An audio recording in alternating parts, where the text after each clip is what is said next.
sih kamu tuh ngadepin permasalahan yang bikin kamu kayak menguras energi banget, tapi ternyata setelah kamu melewati masalah tersebut, kamu merasa bahwa kamu tuh marah-marah atau kamu mungkin emosi untuk sesuatu yang sebenarnya nggak terlalu penting juga. Nah, kalau misal kamu memang merasa seperti itu, kayaknya ada yang harus diperbaiki. Salah satunya itu bikin framework dari tujuan besar kamu.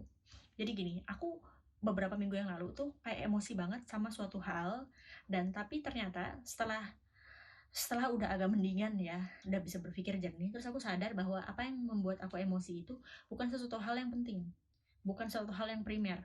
Nah, di situ aku menyadari bahwa oke, kayaknya aku harus punya framework yang menjelaskan di situ mana yang primer buat aku, tujuan goals utama aku apa, sehingga ketika ada sesuatu yang membuat bikin emosi, aku lihat lagi tuh frameworknya.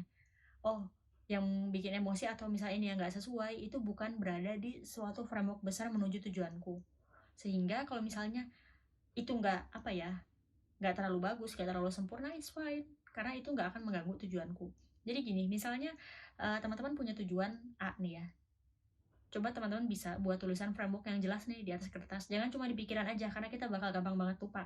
Teman-teman bisa tulis nih di atas kertas, framework tujuan utamanya apa, tujuan besarnya apa. Terserah, tujuan besar itu nggak mesti sesuatu yang material, nggak mesti materialistis. Bisa dalam bentuk mungkin kepuasan diri atau apa, bisa ditulis di situ tujuan goals utamanya apa. Nah, setelah itu kita baru bisa buat runut ke belakang frameworknya apa. Kalau misalnya tujuannya utamanya itu apa yang harus kita lakukan, kita buat step-step kecilnya, step-step pendeknya gitu menuju goalsnya itu. Nah, ketika kita berada di suatu masalah, kita menghadapi sesuatu yang tidak sesuai dengan keinginan kita, terus udah itu kita merasa panik kan, kita emosi, mengeluarkan semua energi kita, waktu kita untuk itu. Nah, di situ sebelum kita menghabiskan energi dan waktu kita dan emosi kita untuk menyelesaikan masalah tersebut, kita balik lagi ke framework. Apakah masalah ini harus kita alokasikan waktu, energi, dan emosi kita di situ? Kalau misalnya itu permasalahan yang tidak mengganggu tujuan utama kita, atau misalnya mungkin masalah-masalah sekunder aja, ya nggak usah menghabiskan waktu di situ, gitu. Kalau misalnya itu memang masalahnya, itu masalah yang mengganggu kita atau masalah yang di primer yang akan mengganggu tujuan kita, kalau nggak dibenerin baru kita alokasikan energi, waktu, dan emosi kita di situ.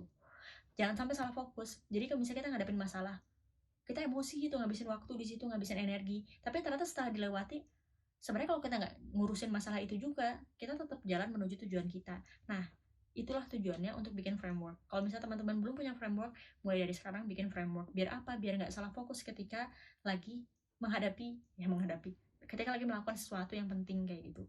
Ini berlaku untuk semuanya ya, baik pekerjaan, relationship, mungkin target, termasuk misalnya mungkin teman-teman lagi diet, nge-gym, atau apapun, teman-teman harus punya frameworknya seperti apa, biar nggak salah fokus kayak gitu.